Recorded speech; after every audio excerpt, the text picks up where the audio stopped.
ойлоп табыш бердүүлүгү менен. Үстүбүздөгү жылдын 9-июнунда Кыргыз-Өзбек эл аралык университети менен Кыргыз Республикасынын өкмөтүнө караштуу интеллектуалдык менчик жана инновациялар мамлекеттик кызматынын биргелешкен жыйыны болуп өттү.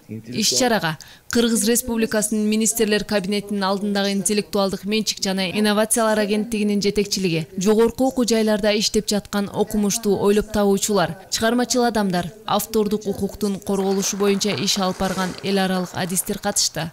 Саламатсыздарбы, уважаемые коллеги. Жыйындын жүрүшүндө интеллектуалдык менчик ээлери кимдер боло тургандыгы, алардын укуктарынын кепилдикке алынышы тууралуу интеллектуалдык менчик жана инновациялар агенттигинин кызматкерлери, алар менен тыгыз иш алып барышкан Кыргыз-Өзбек эл аралык университетинин жетекчилиги, эл аралык адистер тарабынан кеңири маалымат берилди.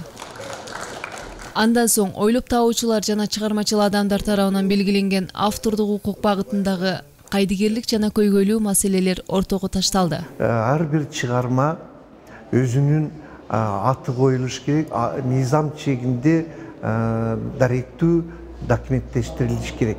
Ошондо гана бул чыгарма келечекте архивде калабы, муунга калып калабы, бул өзгөчө жагдай. Ошондуктан мына бул илгерки учурда эч кандай запись жок, жазуу жок, же болбосо катта жок, ал доор эми өттү. Азыр ушул күндө кыргыз патенттин биздин коомдогу орду өзгөчө.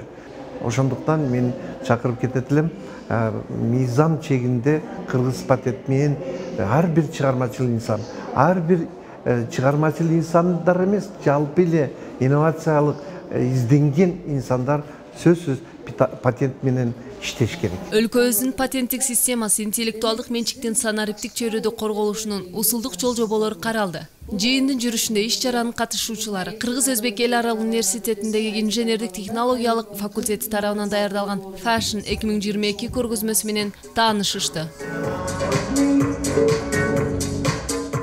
Иш-чаранын соңунда Fashion 2022 фестивалынын катышуучуларына дипломдор жана сертификаттар тапшырылды.